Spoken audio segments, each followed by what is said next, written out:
오늘 읽었었던 말씀 열왕기상 18장 41절에서부터 마지막 절 46절까지의 말씀은 정말 저의 간절한 마음이기도 합니다.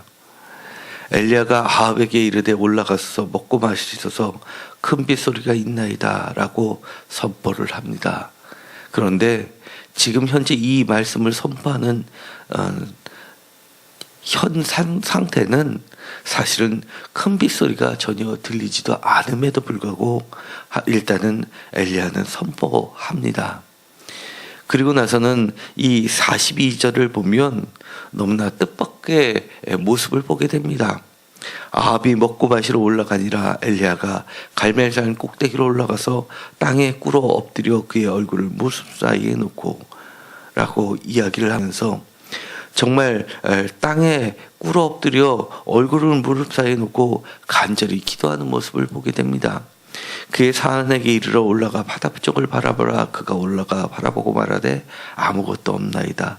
이르되 일곱 번까지 다시 가라. 이 과정을 보면 분명히 이 엘리야가 선포했을 당시에는 무슨 용기로 이렇게 선포를 했나.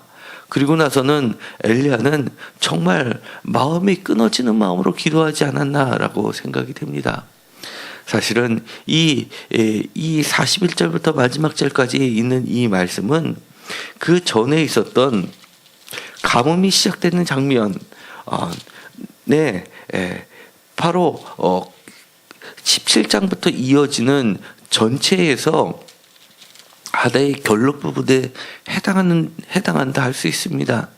사실은 비의 문제로 시작돼서 비가 와야지만 이 문제가 해결이 되는 것이지, 사실은 이 비가 오지 않으면 결국은 하나님의 사람들도 문제가 되는 것입니다.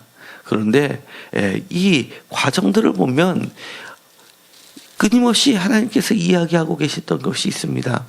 세 가지의 특별히 초기에 있었던 17장 이렇게 가뭄을 선언하고 나서는 17장 8절부터 마지막 절까지 세 가지의 기적 이야기, 이 전체적으로 온 땅에 가뭄이 들어서 죽음이 임했을 때 하나님께서는 이 까마귀를 통해서 날마다 일용할 양식을 공급해 주시고, 그리고 나서는 다시 그 병의 기름이 없어지지 않느냐는 기적을 통해서 이 사르밧 과부의 삶을 움직여 주시고 이스라엘뿐만 아니라 온 땅에까지 하나님의 역사하심을 보게 됩니다.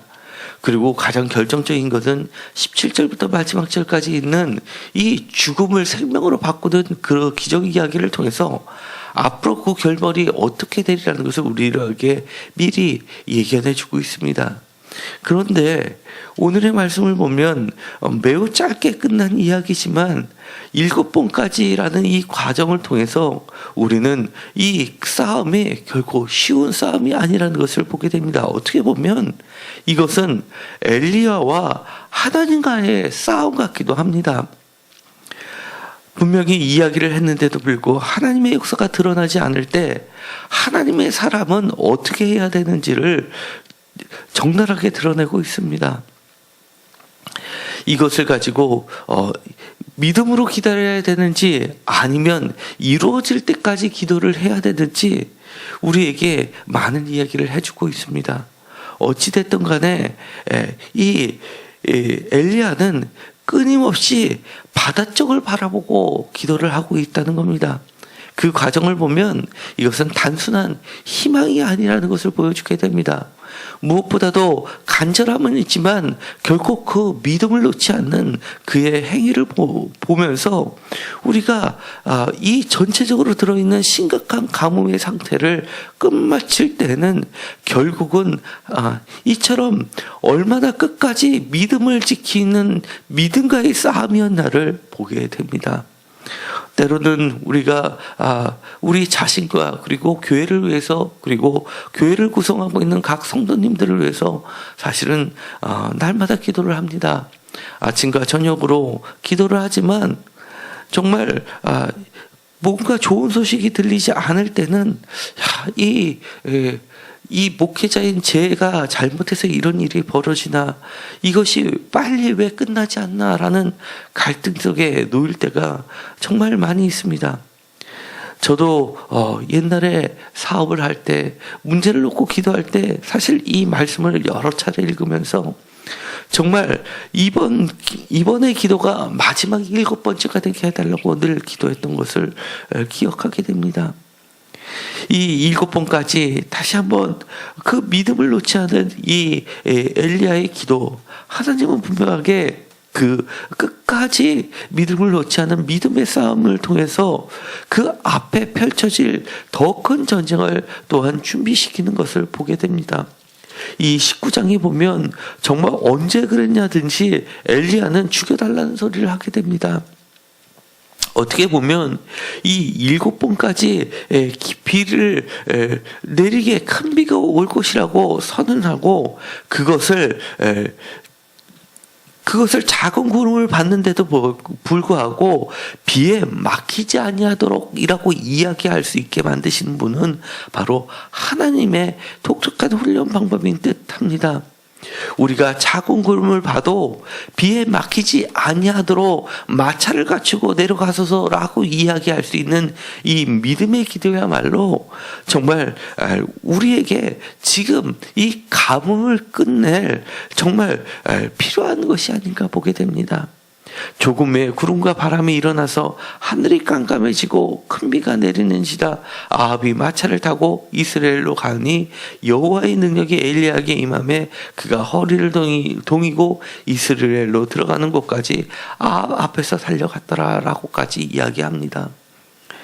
이 아합 앞에서 달려가는 이 엘리야의 심정은 어땠을까라는 마음도 보게 됩니다. 단순한 비가 내리는 것으로 그가 다 끝냈다라고 아마 생각하지는 않았을 겁니다. 아합 앞에서 달려가면서 그가 이 큰 비로 인해서 하나님의 심판을 받고 쓸려가거나 아니면 비에 막히게 돼서 큰 일을 겪게 되는 것으로 마무리되는 것이 아니라 그가 아합 앞에서 달려가면서 이제는 이 아합 왕이 하나님의 올바른 길로 하나님만을 쫓아가면서 이 하나님의 말씀만을 쫓아가는 왕이 되기를 간절히 원하는 마음에서 아마 끝까지 앞에서 달려가지 않았을까라고 생각됩니다. 우리의 어떻게 보면 우리의 기도가 이렇게 큰 비만을 내리게 해달라고 가뭄이 끝나기만을 해달라고 하는 기도에서 멈추지 않기를 간절히 원합니다. 이 가뭄이 끝난과 동시에 이것이 새로운 출발이 돼서 더 하나님의 말씀만을 쫓아가는 삶이 되게 해달라는 그 간절함이 보다 근본적인 기도가 되기를 간절히 소망합니다. 오늘도 우리가 지치지 않기를 원합니다. 정말 하나님의 말씀이 선포되는 그 말씀을 붙잡고 나서 그 무엇보다도 그 말씀을 의지했던 사람은 아합이 아니라 어떻게 보면 이 엘리야가 아니었을까 보게 됩니다. 어떻게 보면 이 엘리야와 하나님의 진정한 싸움이 오늘의 핵심이 될 줄 압니다.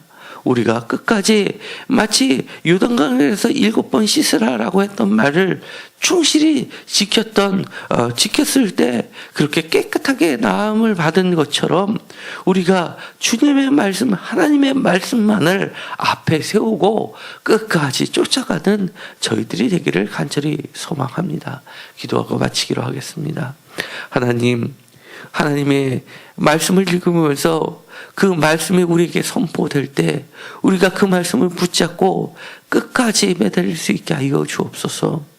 때로는 우리 눈에 보이지 않더라도 우리가 하나님과의 믿음의 싸움에서 지지 않게 하여 주옵소서. 또한 소리가 들리지 않아도 믿음으로 그 소리를 들을 수 있게 하여 주시옵시고 과감히 그 작은 구름을 보고 비에 막히지 아니하도록 달려가소서라고 이야기할 수 있게 하여 주옵소서.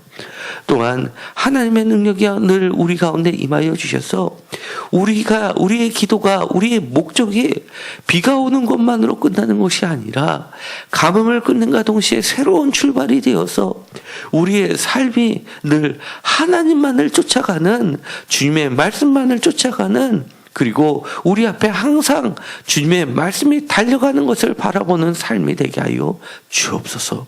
예수 그리스도의 이름으로 기도드렸습니다. 아멘.